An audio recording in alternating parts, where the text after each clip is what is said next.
Hey Leute und herzlich willkommen zu einer neuen Serie im Bereich Web Development. So, wir fangen heute mit TypeScript an.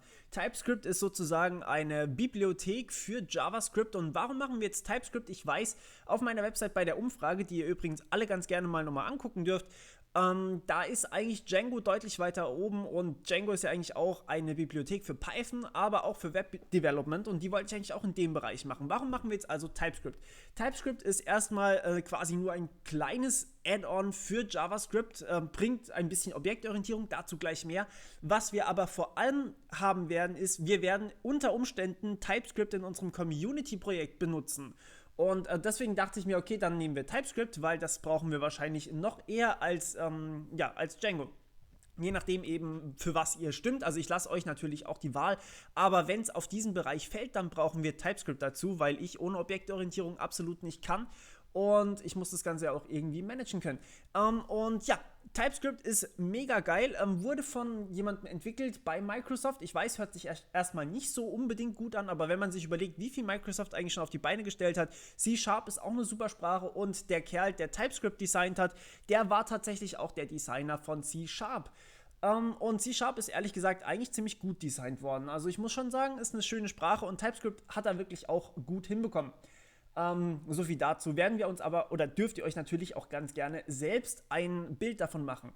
Ganz kurz zu TypeScript. Also wie gesagt, das ist jetzt erstmal das Video, wie funktioniert TypeScript, was ist das überhaupt und wie installiere ich den ganzen Kram. Ihr seht, oben ist schon ein anderer Tab offen. Und zwar TypeScript ist einfach wirklich nur JavaScript. Im Endeffekt, was ihr am Ende macht, ist, ihr schreibt in TypeScript irgendwas und dann kompiliert ihr das Ganze oder transpiliert eigentlich zu JavaScript. Das heißt, was ihr am Ende in der Hand habt, ist wieder ganz stinknormales JavaScript, aber ihr könnt noch mehr machen mit TypeScript. Und das Schöne ist, ihr könnt andere JavaScript-Bibliotheken benutzen, wie ihr wollt. Das heißt, das Ding ist komplett kompatibel. Also ihr könnt JavaScript schreiben, ihr könnt aber auch TypeScript schreiben. Es funktioniert alles ohne Probleme und das ist ziemlich geil. Und es ist natürlich wie JavaScript eigentlich auch also portable im Endeffekt. Ihr könnt es überall hin mitnehmen, ihr könnt es auf dem Webserver laufen lassen, ihr könnt es aber sogar bei euch laufen lassen als stinknormale Programmiersprache, die in der Konsole läuft. Und dazu werden wir dann nachher Node.js auch noch installieren. Dazu gibt es wahrscheinlich auch dem nächsten Tutorial bei mir. Ihr wisst, ich habe relativ viel vor und wer mich kennt, der weiß, dass ich auch die meisten Sachen eigentlich auch ziemlich tief durchziehe. Okay, deswegen sind wir mittlerweile übrigens schon bei über 1000 Videos. Woo! Ja, auf jeden Fall. Wie schon gesagt, TypeScript führt die Objektorientierung in JavaScript ein. Das heißt, es gibt nicht mehr diese furchtbaren Prototypen und ja, ich weiß, gewisse Menschen mögen hier Prototypen lieber als normale Objektorientierung. Ich persönlich mag Objektorientierung mehr als Prototypen, weil Prototypen sind irgendwie so ein bisschen umständlich, finde ich. Also wenn ihr meine JavaScript-Videos gesehen habt, dann wisst ihr, was ich mit Prototypen meine. Ihr müsst aber nicht mal so weit JavaScript können, ihr müsst nur ein paar Grundlagen in JavaScript haben. Wir werden hier auch nicht wieder alles von vorne machen. Das heißt, wenn ihr überhaupt keine Grundlagen in JavaScript habt oder noch nie programmiert habt, dann solltet ihr euch definitiv diese Serie, die JavaScript-Serie im Endeffekt, dann zumindest mal angucken und dann könnt ihr hier weitermachen. Ich werde hier ganz kurz nur Infos geben, wie man irgendwelche Variablen deklariert oder sowas. Das werden wir höchstens kurz machen. Und ja, natürlich verlinke ich die in den Infokarten. Falls ihr nicht wisst, was das ist, oben rechts ist so ein kleines i, da könnt ihr draufklicken. Da verlinke ich eigentlich immer passende Videos oder passende Videoserien in meinem Bereich, die dann zu jeweils dem Video passen. So, ein weiterer Unterschied zu JavaScript von TypeScript ist, dass es statisch getypt ist, also statisch typisiert ist. Das bedeutet, ihr müsst es wird automatisch jedes Mal ein fester Typ zugewiesen. Das heißt, da steht ja nicht irgendwie var irgendwas ist gleich eine Zahl und danach ist es dann plötzlich wieder irgendwie ein Buchstabe und so weiter und so fort, sondern was ihr in TypeScript habt, ist, ihr habt wirklich konkret, das ist eine Zahl und es ist nur eine Zahl und das war's dann aber auch. Das ist ziemlich geil und für mich persönlich auch. Ich habe ganz gerne sowas in der Hand. Es ist natürlich Geschmackssache, was ihr lieber mögt, aber die Objektorientierung bringt schon auch Vorteile, wie wir uns noch angucken werden. Okay, jetzt würde ich sagen, fangen wir einfach mal direkt an. Noch ganz kurz bevor wir anfangen, haha, doch nicht. Wenn ihr hier mal rumguckt, ihr könnt damit für TypeScript quasi jede IDE benutzen, die ihr wollt. Also ihr könnt Atom benutzen, ihr könnt Visual Studio benutzen. Klar, ist ja von Microsoft, ne? Wir werden hier nicht WebStorm, sondern PHP-Storm benutzen. Das ist eigentlich leider kostenpflichtig. Ich als Student kriege es kostenlos, aber ihr wahrscheinlich nicht unbedingt. Deswegen würde ich euch einfach empfehlen, benutzt Visual Studio. Das gibt es mittlerweile komplett kostenlos. WebStorm ist auch kostenlos verfügbar. Das ist dann halt nicht für PHP, sondern eigentlich nur für JavaScript gedacht. Vim sowieso, Emacs und Sublime, Atom und Eclipse. Also ihr könnt quasi eure IDE der Wahl benutzen. Und ihr könnt natürlich auch, wenn ihr wollt, mit einem ganz normalen Texteditor schreiben, was wir jetzt gleich im ersten Video mal benutzen werden. Was wir brauchen, ist erstmal Node.js runterladen und installieren. Das ist quasi die Variante, wie man JavaScript wirklich auf dem eigenen PC laufen lassen kann. Und das heißt, im Endeffekt braucht ihr wirklich keinen Browser mehr dazu, um JavaScript laufen zu lassen, sondern ihr könnt ganz einfache JavaScripts bei euch laufen lassen. Das ist im Endeffekt auch für Server ziemlich geil. Und Node.js ist wirklich unglaublich schnell. Was ihr wahrscheinlich brauchen werdet, ist der Windows-Installer hier. Entweder 32-Bit oder 64-Bit-Betriebssystem, je nachdem, was ihr habt. Die meisten von euch werden eigentlich heutzutage ein 64-Betriebssystem haben, Bit-Betriebssystem haben oder eben als Mac OS, da gibt es nur 64-Bit, weil Mac irgendwie keine 32-Bit mehr hat. Wenn ihr Linux benutzt, dann sollte das bei euch sogar vorinstalliert sein, dieses Node.js. Und wenn ihr das Ganze dann installiert habt, dann wechselt ihr in eure Kommandozeile. Das bedeutet Folgendes: Wir machen so ein Fenster auf und ihr seht, ich habe mein Betriebssystem gewechselt. Ich benutze jetzt ein Arch Linux. Das tut mir furchtbar leid für die Leute, die jetzt hier irgendwie mit Linux Mint oder Ubuntu zu tun haben. Im Endeffekt ändert sich für euch eigentlich nichts. Ich versuche die Befehle komplett kompatibel zu erklären. Warum ich zu Arch gewechselt habe, werde ich vielleicht in einem anderen Video erzählen. So, also mein Paketmanager ist jetzt nicht mehr apt-get, sondern ich schreibe statt apt-get einfach, oder wenn ihr apt-get oder nur apt-install schreibt, install, wenn ihr das schreibt, dann schreibe ich einfach nur noch pacman-s. Das ist der einzige Unterschied. Aber im Endeffekt brauchen wir das nicht mal. Wenn ihr unter Windows seid, interessiert euch das sowieso nicht. Wenn ihr jetzt dieses Node.js hier fertig installiert habt, dann wechselt ihr, wie gesagt, in diese Kommandozeile hier rein und dann müsst ihr nur noch diesen Teil hier eingeben. Das heißt einfach npm, das steht eben für Node.js. npm ist dann auf allen Betriebssystemen gleich. Das heißt, ihr könnt das unter Linux benutzen, ihr könnt es unter Windows benutzen und unter Mac könnt ihr es benutzen. Alles genau gleich und dann sagt ihr einfach install -g TypeScript. Also wirklich sehr, sehr einfach und ihr seht, ich habe jetzt hier natürlich Fehler von wegen, ich bin kein Sudo, kein Administrator. Das heißt, ihr werdet als Linux-User Sudo vorne dranhängen können, damit ihr die erforderlichen Rechte habt. Aber bei mir ist es sowieso schon installiert. Deswegen interessiert mich das nicht. Wenn ihr dieses npm erledigt habt, dann habt ihr TypeScript schon installiert, alles läuft und alles kann benutzt werden. Und jetzt gehen wir einfach mal in irgendeinen Ordner auf eurer Festplatte. Das kann wirklich irgendein Ordner sein.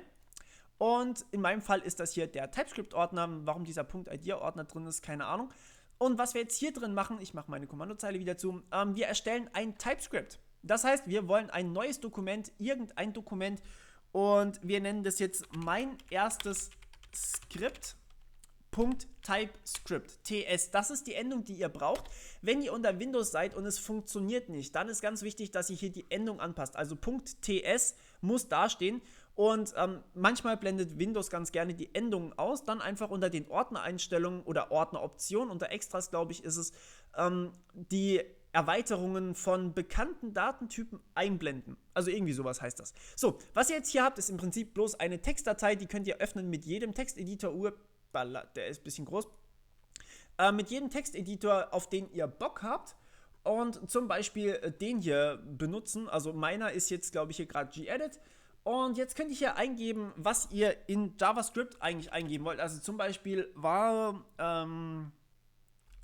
Message ist gleich, das sollte jedem von euch jetzt schon bekannt sein, Hi oder Hello World, ganz oldschool. Das sollte jedem von euch jetzt schon bekannt sein. Was wir jetzt machen werden, ist, wir loggen das Ganze in die Konsole, console.log und MSG rein. So, und wem das jetzt unbekannt vorkommt, dann könnt ihr kein normales JavaScript, dann würde ich euch wirklich die JavaScript-Reihe empfehlen. Das ist wirklich jetzt kein TypeScript im Endeffekt, das ist nur JavaScript. Jetzt, was wir machen, ist Folgendes: Wir wollen das ganze Ding kompilieren in JavaScript. .ts kann euer Browser nicht aufmachen. Das heißt, wir müssen das Ganze noch irgendwie umwandeln. Und hier öffnet ihr dann wieder mal eure Konsole. Unter Windows müsst ihr Shift und dann Rechtsklick drücken, unter Linux einfach nur Rechtsklick im Terminal öffnen oder in der Kommandozeile öffnen, dann seid ihr gleich im richtigen Ordner. So, und jetzt kann man das Ganze kompilieren, und das heißt, wir übersetzen das Ganze in normales JavaScript, und das tun wir einfach in der Kommandozeile mit dem Befehl tsc für TypeScript Compiler. Und dann nennen wir unsere Datei, also wie heißt unsere Datei? Mein erstes Skript.ts.